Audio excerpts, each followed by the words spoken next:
I have no idea what number we're on, but welcome back.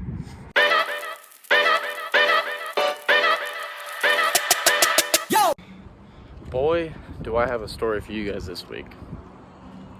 So, I've explained in the past how I have the CTO handling the database end and the tech side, but the design process. So I have been going on walks as I am now and developing a very creative vision for what I want the site to do and for what I want, how I want it designed.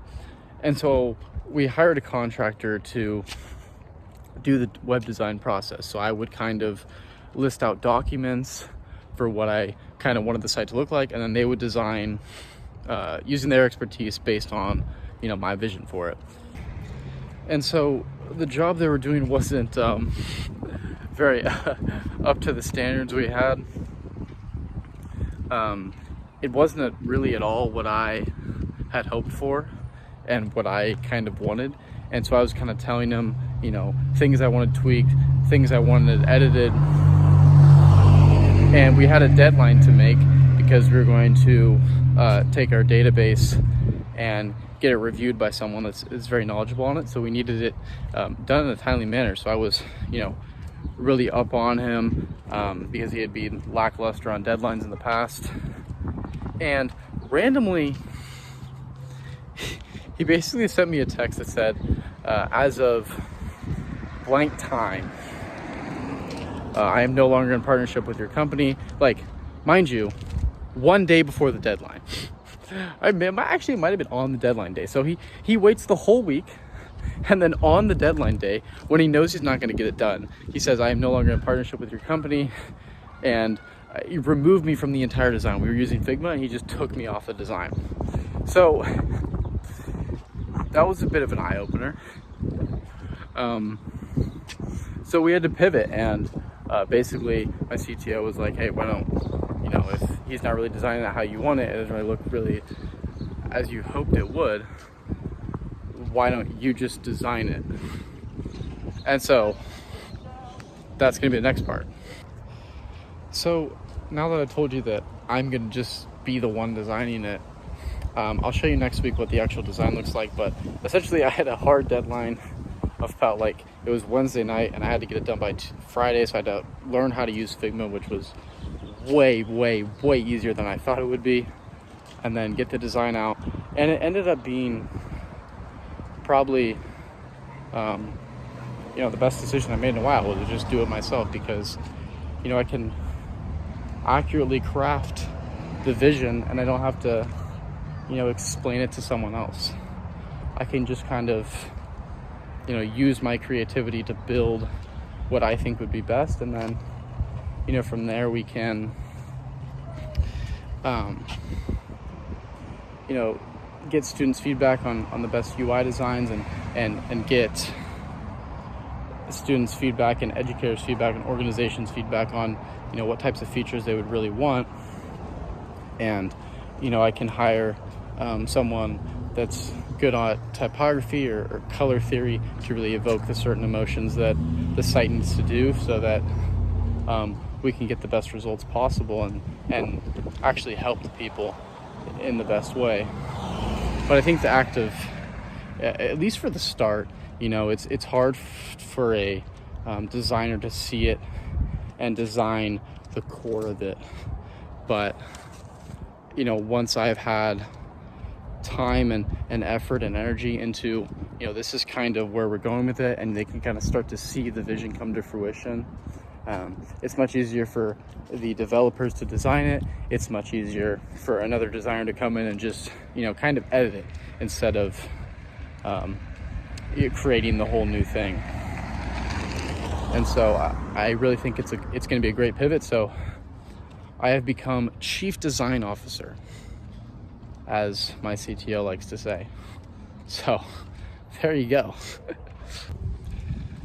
So lastly, for this one, it's kind of just me chilling out. Earlier I had been waking up at 4, school, work, Archi, and trying to juggle somewhat of a social life. But I can feel myself starting to chill out, right? Like my habits are kind of faltering. I'm not as on it as I used to be. I'm not waking up as early as I was. I ate, fast food the past 2 days. And you can really start to see how everything connects to everything. Because when I was on my grind, like 4 a.m. up every morning, like everything was in check. Like I was working out every day. I was eating really clean. My sales job was on point. My school was on point. I have like a really good GPA for no reason this semester. But you can kind of see how, as soon as I started to give one little crack, it all kind of felt like a domino effect. And so while I do think that it is not good for most people to be as antisocial as I was, and maybe it wasn't the best decision, but one little crack slowly spreads throughout the entire thing. And I'm just noticing that pattern as I get further and further away from my habits. But then again, maybe I needed this to happen, right? Maybe I needed to have a life of more balance, and not everything has to be David Goggins level, or like I don't have to be an absolute crazy man. I can have more of a balance, because at the end of the day, I want to create wealth, and I want to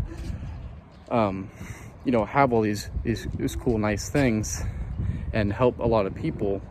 But it's also like, what type of life do you want once you get there, right? Because I see a lot of people that made all the money, but now they're so into that game, and they kind of molded their whole life around it, that at this point in their life they can't really just chill. And I feel like a time like this, where once you've made it, you don't want to get into a point where you're still working 10, 12-hour weeks. Like I saw a guy who runs a VC firm, and he's like 50 plus years old. He's working the 60-hour week still. And it's like, that to me is a success, right? Like, you're just so caught up in the game, right? Like, I think I've talked about Lewis Hamilton, how he was not even happy that he's won 7 championships. He's just so he can't get over the fact that the 8th one was stripped from him, right? And like, that to me isn't a life you really want to live. Like, yeah, sure, you won all these, you made all this money, you did all this, but it's like, they're not truly happy. Like, they can't even enjoy what most people consider is like incredible.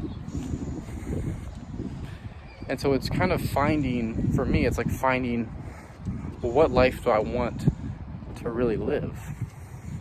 And that's a difficult question. I'm still trying to find the answer, but I don't think it's the go hard, the Goggins type of vibe. And I think,